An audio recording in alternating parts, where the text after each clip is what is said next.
Welcome to Man Does Tech, where I solve the problems you didn't even know you had. You open Quotex and sign in. Make sure 2FA is completed if you use it.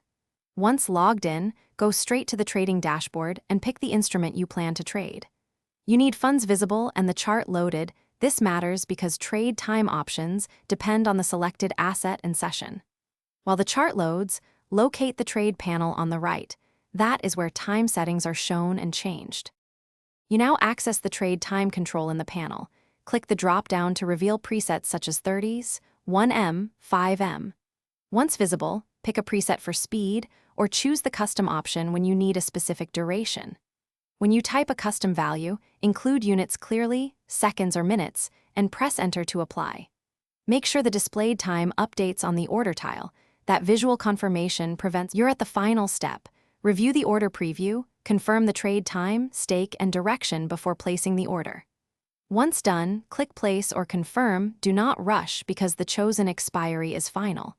If the time setting did not update, refresh the page, reselect the asset, and retry. Sometimes session data lags.